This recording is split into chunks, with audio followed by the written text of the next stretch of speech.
Hello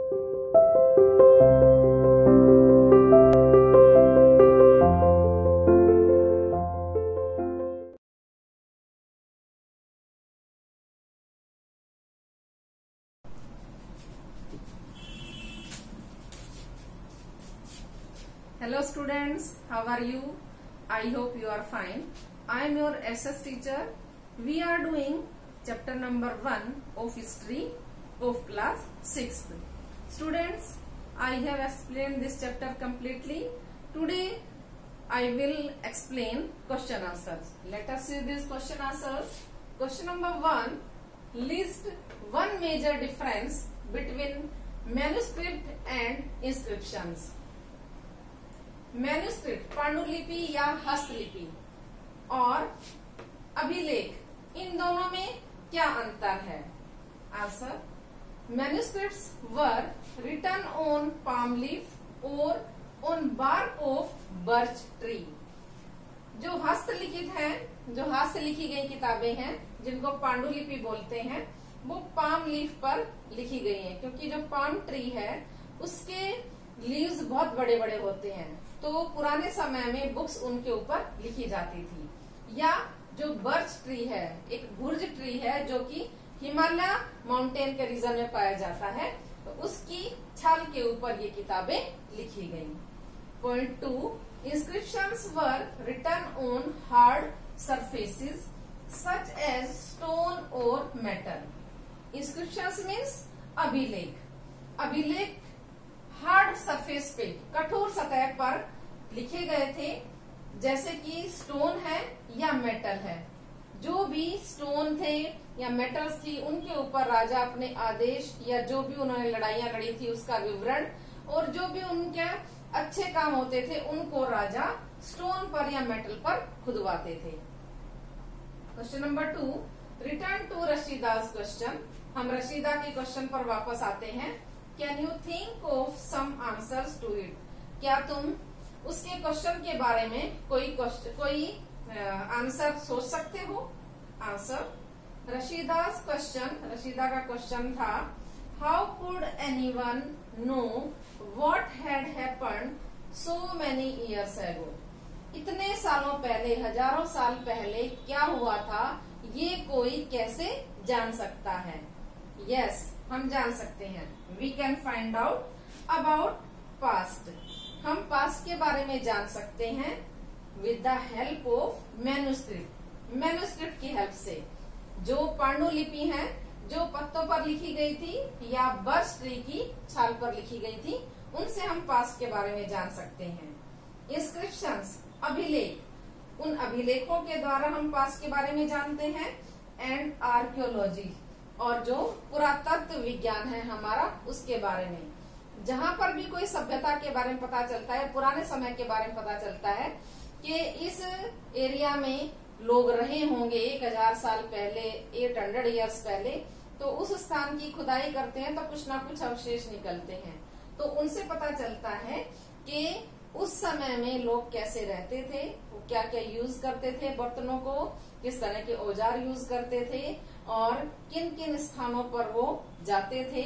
ये सारी बातें हमें इन चीजों से, मैन्युस्क्रिप्ट से, इंस्क्रिप्शन से और आर्कियोलॉजी से पता चलती है।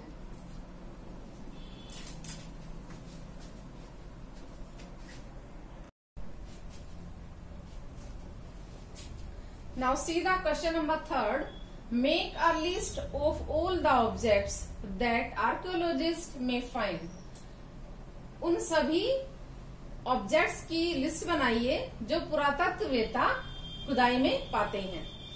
Which of these could be made of stone? और उनमें से कितनी या कौन सी स्टोन की बनी हुई है?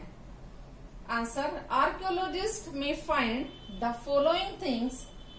आर्कियोलॉजिस्ट निम्नलिखित चीजों को पा सकते हैं जो कि स्टोन की बनी हुई थी। Remains of buildings, paintings, sculptures, tools, weapons, pens, pots, ornaments, coins, bones of animals, fishes, birds etcetera.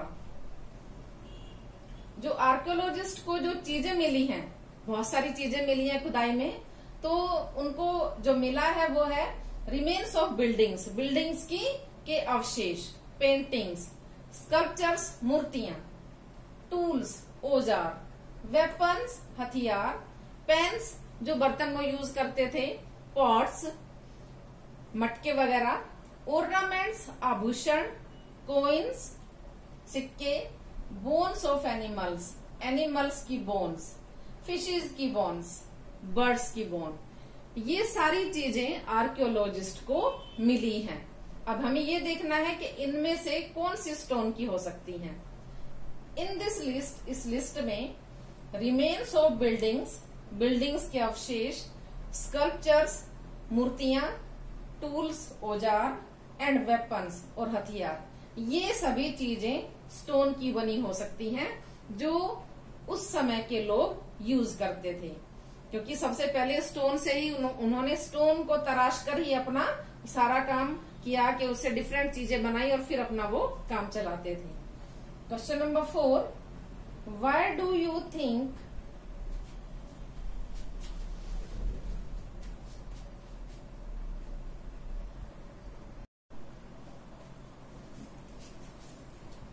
Question number 4 देखिए, why do you think ordinary man and women did not generally keep records of what they did. जो सामान्य स्त्री और पुरुष जो थे वो अपना जो भी कुछ भी वो करते थे उसका रिकॉर्ड उन्होंने नहीं रखा। आप ऐसा क्यों सोचते हो कि उन्होंने अपना रिकॉर्ड नहीं रखा, अपना लेखा जोखा नहीं रखा? Answer, point number 1, because ordinary people such as hunters, fishing folk, gatherers, etc. were illiterate। क्योंकि जो सामान्य लोग थे जैसे कि हंटर शिकारी, जो पशुपालन करते थे या जो मछुआरे थे, जो अपना भोजन इधर उधर घूमकर इकट्ठा करते थे, वो सभी इलिटरेट थे, मीन्स अनपढ़ थे। लिटरेट मीन्स साक्षर या शिक्षित, इलिटरेट मीन्स अनपढ़, जो पढ़े लिखे नहीं थे, इसलिए वो लोग अपना रिकॉर्ड नहीं रख सकते थे। Point number 2, they did not have sources to maintain records.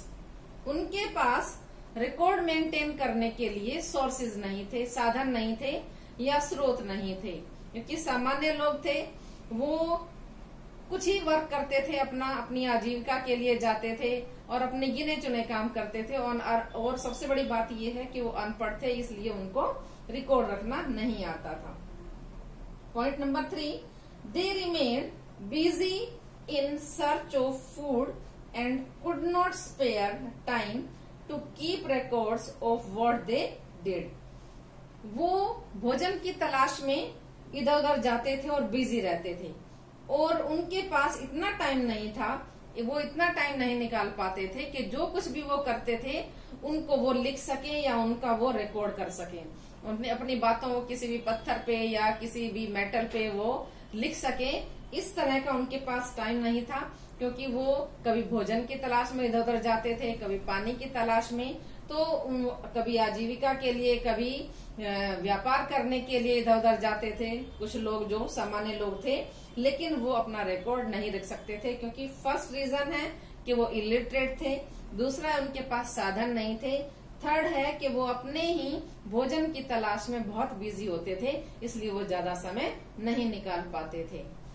Students, ये क्वेश्चन आंसर आपको नोटबुक में बहुत ही ब्यूटीफुल हैंडराइटिंग में लिखने हैं और साथ साथ इनको लर्न भी करना है। आई थिंक आपको ये बहुत अच्छे समझ आए हैं। Thank you and have a nice day.